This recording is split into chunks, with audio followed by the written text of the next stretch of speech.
Oh,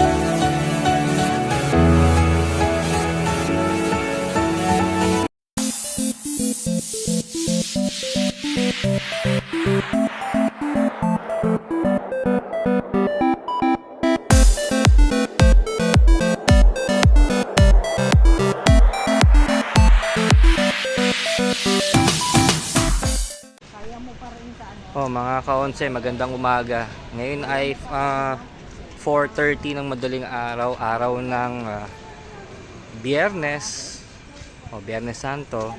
Tayo ngayon ay pupunta sa 7 simbahan para sa ating bisita iglesia. So samahan nyo kami. O ako lang pala. Saint Joseph Gagalangin. Kaya lang sarado pa.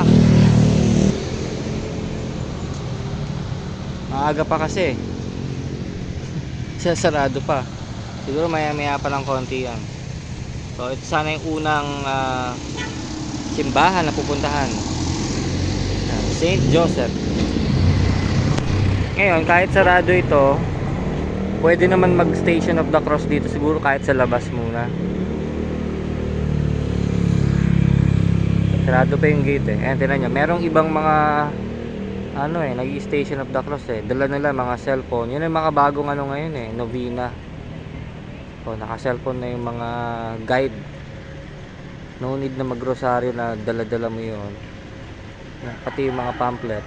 Yan, nandito na yan. Oh, first na simbahan. Kakount na natin to. Saint Joseph Gagalangin, Tondo, Manila.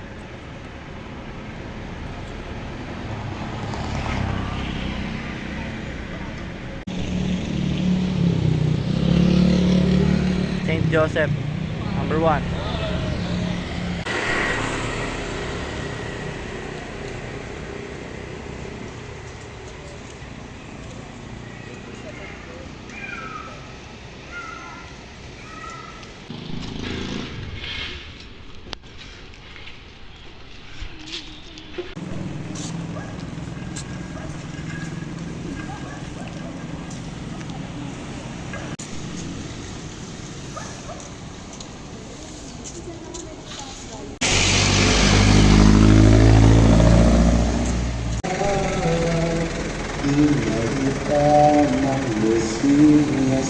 Doon sa gabi magdanay.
Pangalawang simbahan, Santo Niño de Tondo.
Nandito ako ngayon sa loob ng Santo Niño de Tondo Parish. So kung mapapansin nyo mga ka-onse, lahat ng mga imahe dito puro nakabalot ng violet o purple. Alam niyo ba kung bakit? Kasi yung violet or purple, nagsisimbolize pala ito ng penance, humility, yung mga sacrifice. Tsaka ito rin yung dineklara na color ng Lent ng Catholic Church noon pang 6th century BC. Tsaka kaya ito nakabalot yung mga santo-santo nila dyan para yung focus ng mga deboto ng tao ma-shift papunta sa sacrifice ng Panginoong Jesus. Kasi 'di ba, yung Holy Week, ito na yung sineselebrate natin yung hanggang kamatayan ni Jesus bilang katubusan sa ating mga kasalanan. Sa susunod na church naman tayo.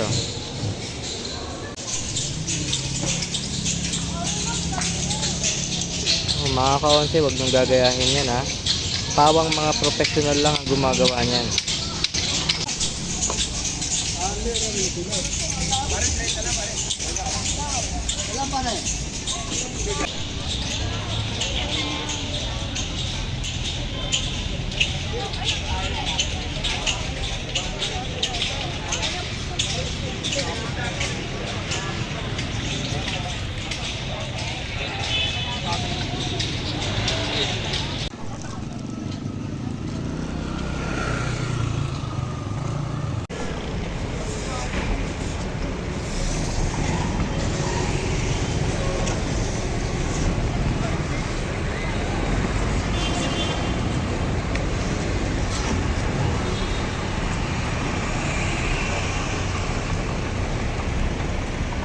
Tawid tayo sa Ilaya.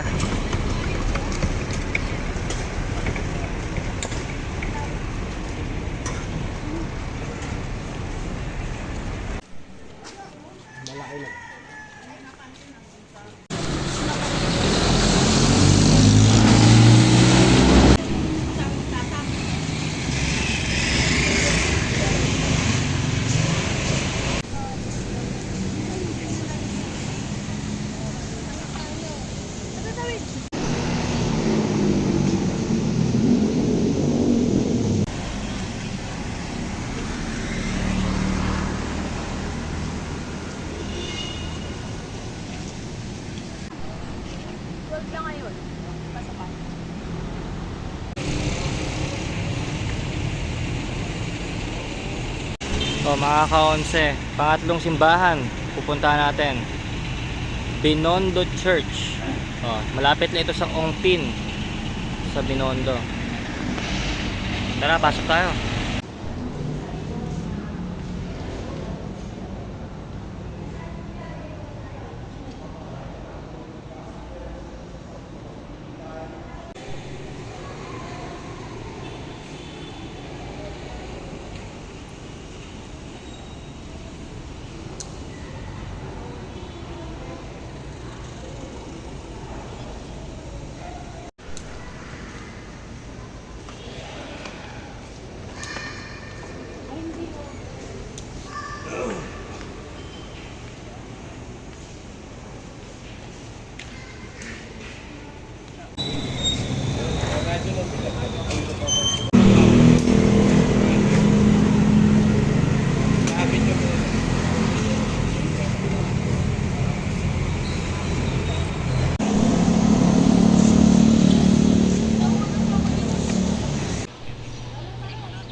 Mga ka-onse, kakatapos natin sa pangatlong simbahan, yung Binondo Church. Nasaan ba yung Binondo Church? Siyempre nasa Binondo, di ba? Sa may Ongpin. So ngayon, papunta tayo ngayon sa ika-4 na simbahan. Ito ay yung simbahan sa may Santa Cruz. Santa Cruz Church na lang, kung yun ang tawag natin doon. So nandito ngayon ako sa kahabaan ng Ongpin. Ayan, Sikat ito kapag Chinese New Year, of course. So, lakad-lakad lang.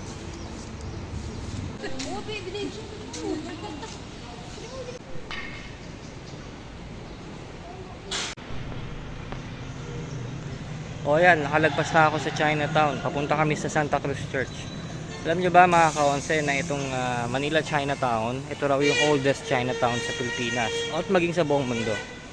Kasi yung mga Chinatown, laganap yan kahit saan ka pumunta eh. Kasi daming mga Chinese, di ba? Nakikipagkalakalan noon pa man yan. Alam nyo ba kung saang lugar sa mundo ang walang Chinatown? Siyempre sa China.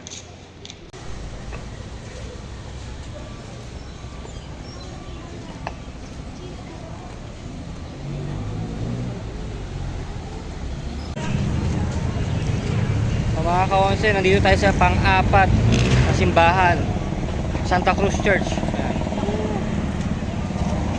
Dito yan sa may Binondo, pero tawid mo, Carriedo. Ayan.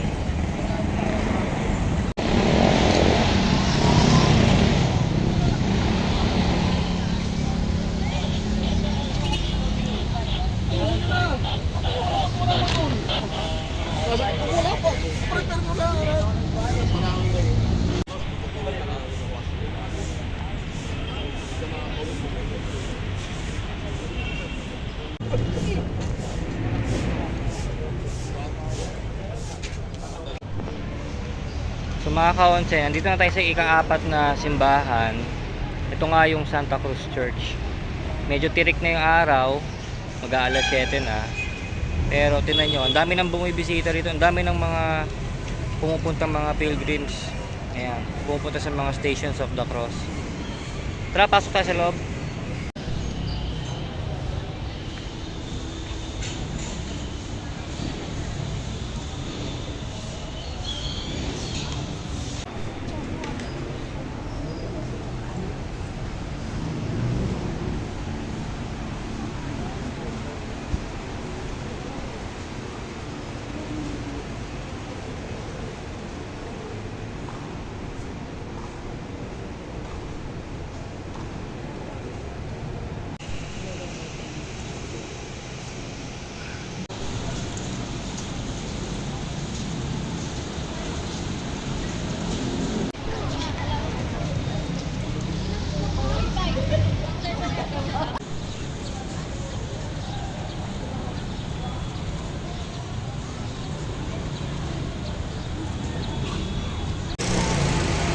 Kakatapos lang natin sa Santa Cruz Church.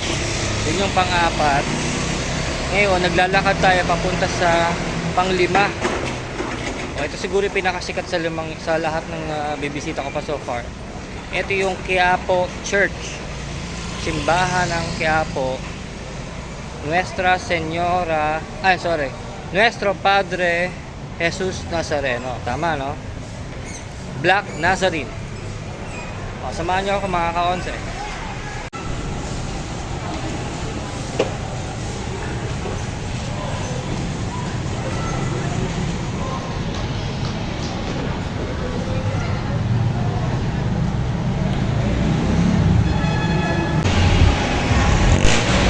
So far, ito yung pinakamaraming tao sa Quiapo.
pasado alas 7 na mga ka-11.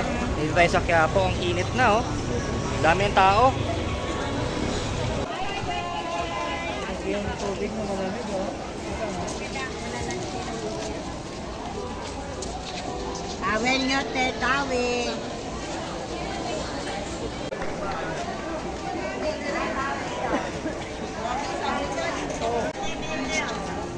Ito, te, 20, oh. May pwede, bayang. Kapal yan, sir. Hindi yan yung manipis. Walang tatakot.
Pwede na sila, ano?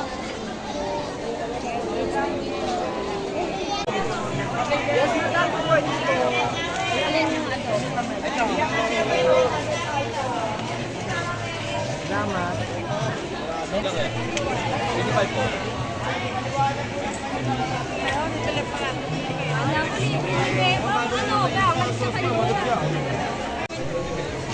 Kasama sa bisita iglesia, syempre magugutom ka, mauuhaw ka. Kaya dapat may baon kayong tubig o pagkain. Ngayon kung wala, bili na lang kayo sa mga nagtitinda sa paligid. Kayo, pasoka, tubig.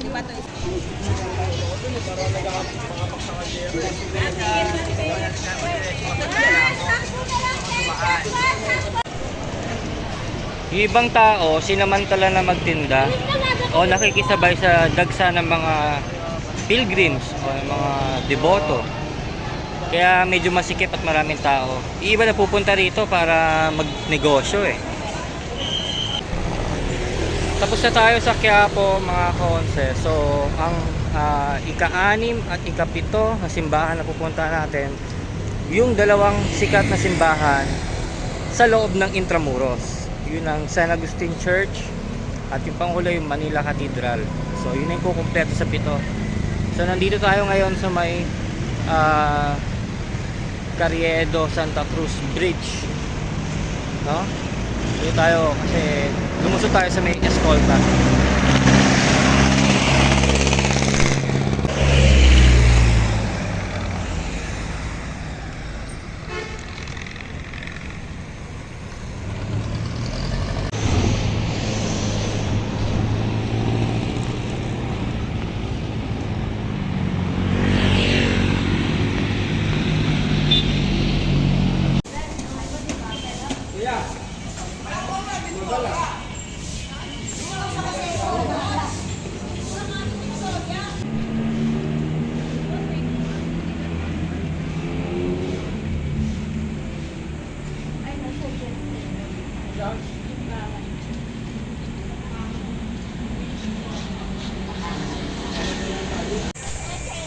Papasok na tayo ng Intramuros.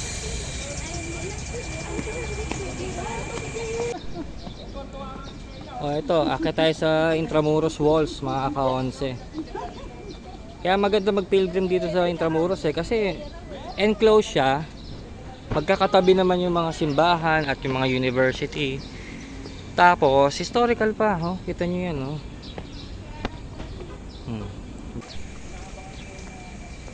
Mga kalaban niya, no? Dito, galing sa kalaban.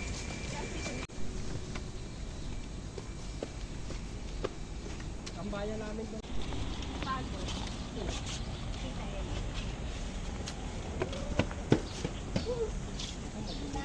Intramuros, walang tao. Ewan ko na lang pagdating sa San Agustin Church at Manila Cathedral. Pero masarap magbike dito, no? Oh. Walang tao. Short break muna tayo, mga kaonse. Medyo nakakapagod din maglakad-lakad, no? Siguro kung sinimulan mo ng mga alas 4, alas 5, by now, pasado alas 7 na. More or less, nakailang steps ka na, no? Pahinga muna tayo dito sa Intramuros. Last two church na pupuntahan natin. San Agustin Church, tsaka Manila Cathedral. Again, mga kaonsay, kung pupunta kayo dito, o kaya pilgrimage kayo, make sure na may baon kayong tubig. Kasi, maaga pa lang, mainit na eh. Kailangan inom ka ng inom ng tubig niyan. Hindi ka naman may ihi eh. Alang, pinagpapawisan ka kasi kailangan mag-refuel ka ng tubig. Mas maganda tubig, wag kape. Wag yung mga soft drinks o mga nakakauhaw na inumin. Tubig. Tapos magdala rin kayo ng bimpo o pamunas ninyo sa pawis. Ito, kasombrero ko kasi mainit, or payong. Or kung medyo sensitive ang skin nyo, magpahid kayo ng mga sunscreen, diba? May mga SPF 50 kasi tirik na yung araw kahit medyo maaga pa lang eh, mainit na. So advice din yan sa mga may kasamang may edad na, o hinay-hinay lang din sa paglakad, i-tansyahin nyo yung pacing ninyo kung kaya ba ng mga kasama nyo. Ngayon kung hindi naman, pwede naman kayong in between churches magpahinga, umupo sandali o uminom ng tubig, okay lang yun, o kumain, wala namang problema doon. Yun nga lang, medyo mahirap siyang kung iisip mo dire-diretso ka, no? So kung ito tayo ngayon nahihirapan sa mga ganitong sakripisyo natin, what more nung panahon ni Jesus, diba? Si Jesus walang inom-inom ng tubig yun, walang kain-kain yun, may pasan pa siyang krus. Isipin nyo lang hirap niya, diba? So ito mga to, small sacrifices natin to para alalahanin o gunitain yung pag-ibig niya sa atin dahil tinubos na tayo sa ating mga kasalanan. So maliit na bagay lang ito, mga kaonse. So nawa itong Holy Week, itong Lenten season, magnilay-nilay tayo at humingi tayo ng tawad sa mga kasalanan at simulan natin ang pagbabago sa sarili natin, na madama natin yung tunay na kahulugan ng pantubos.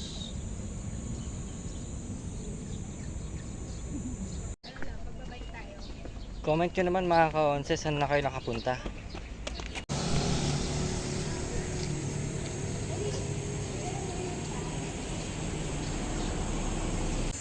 Magandang araw, naligayang pagdating dito sa Intramuros.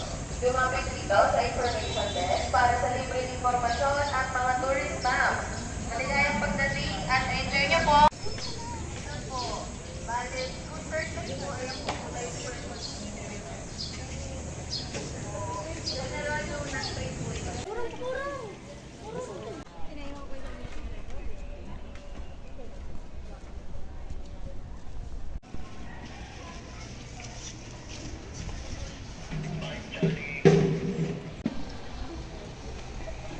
Nasa gilid ko ngayon yung pang-anim na simbahan. Ito. Ayan. San Agustin Church. O, tara, pasukin natin, mga kaonse.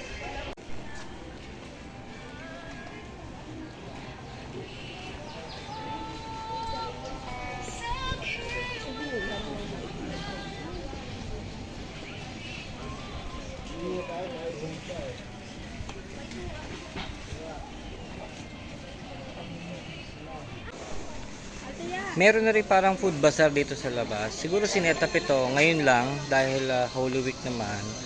Pero I think dun sa may banda papuntang Manila Cathedral, regular na yun na may parang food bazaar. Para yung mga church goer, may pagkain. Mabibili.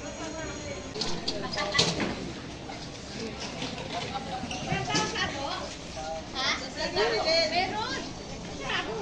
Itulak mo lang yun. Tulak mo lang. Pag ano. Tulog pa nga sa mga bata.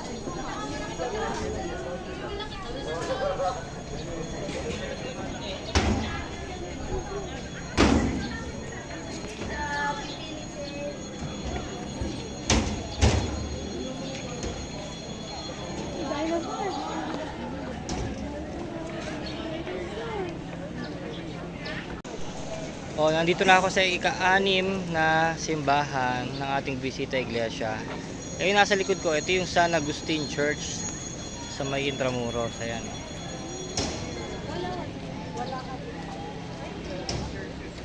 Isa yan sa pinakalumang simbahan dito sa Pilipinas.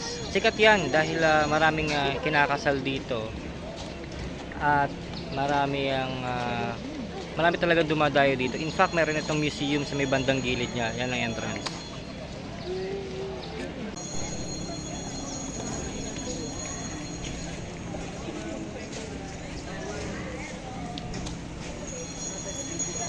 Pasok kami din.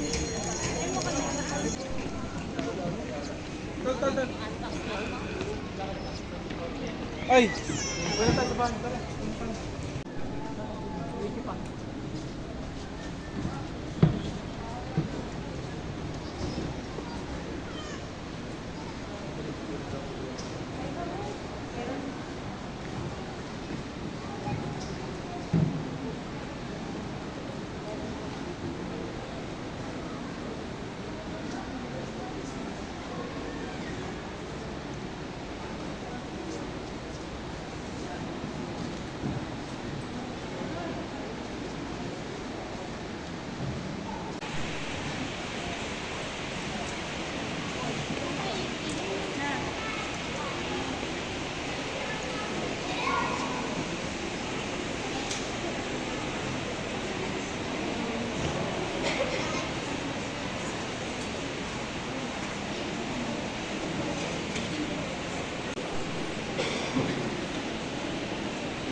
Watch your step down.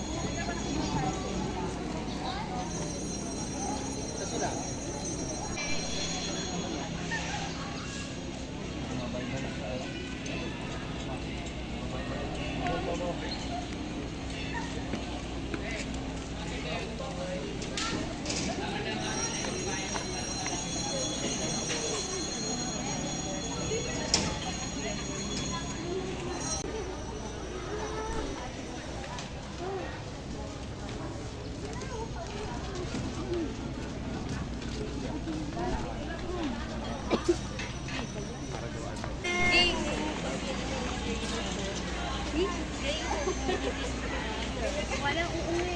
Walang uuwi. Walang uuwi. Pero nung pangalawa, hindi ko niya. Dami ko na niya. Sabi nila yun. Nakita mo si ano? Sister Lee? Sister yung kulang yung Pero mamaya na pag nagkakula. Atay lahat. O, dito ka. Ate! Tapos na tayo sa San Agustin Church mga kaonsay, yun yung pang-anim natin. Ngayon, pupunta na tayo doon sa pang-pito o yung panghuling simbahan. Yun yung Manila Cathedral. Tara!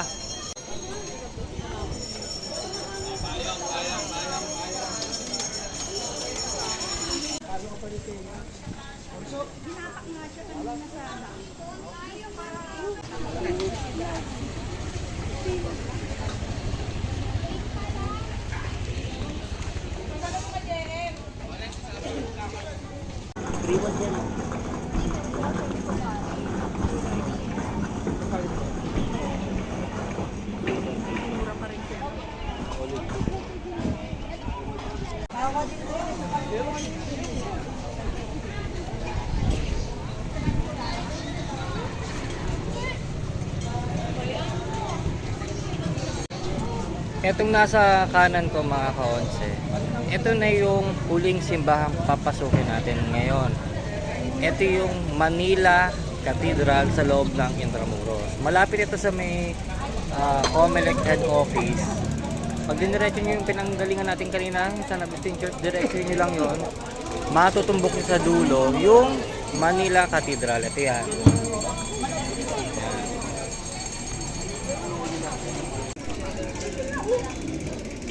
Ito na lang.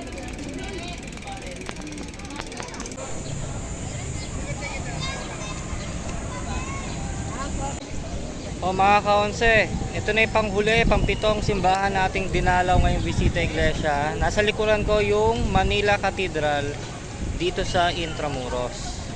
Ayan. Dami pa rin tao. O, pasok tayo.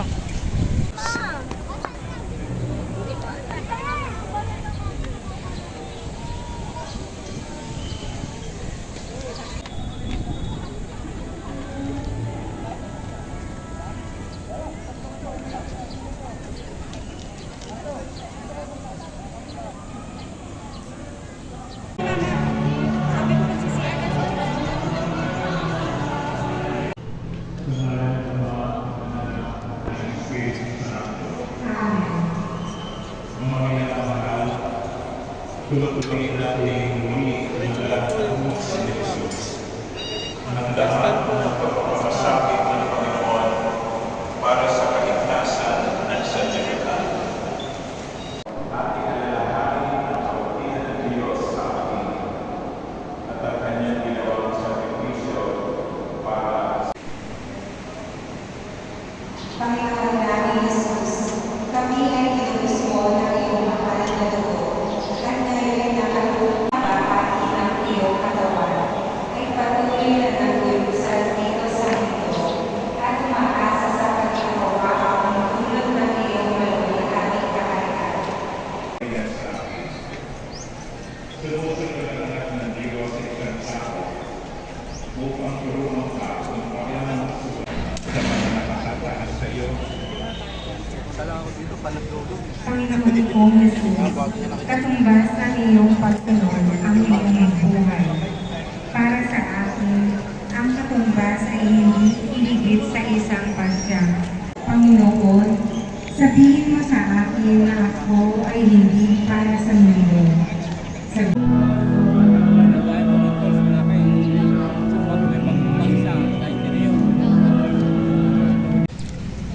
Mga kaonse, kumpleto na natin yung 7 simbahan sa Bisita Iglesia 2025 natin.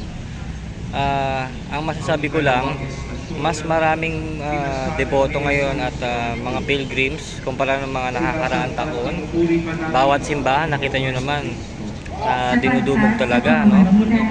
At nakita ko rin na may mga pagbabago ngayon. Let's say may mga tinalagang mga maraming police, mga tagapagbantay, meron din mga public assistance desk o mga information, meron din mga portalet, at higit sa lahat napakarami nagtitinda ng mga pagkain at inumin. So kumpleto ang inyong magiging journey. May init, oo, pero worth it naman ito kasi once in a year experience ito na makasama nyo rin yung pamilya nyo, sama-sama kayong pupunta sa mga simbahan. Tinatanggap ko ang aking peace, ang kagawain, ang nadaramang sakit, ang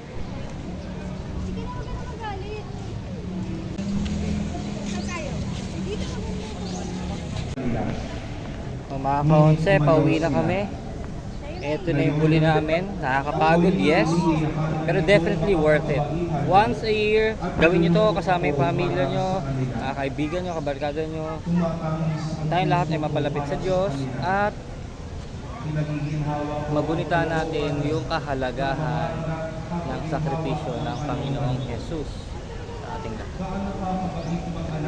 So mula dito sa Manila Cathedral, Intramuros, mga ka-onse, peace out. sa mga hindi kaagad nakakausawa, sa mga nakakasabay habang natin. Sabi sa'yo eh. Kaya,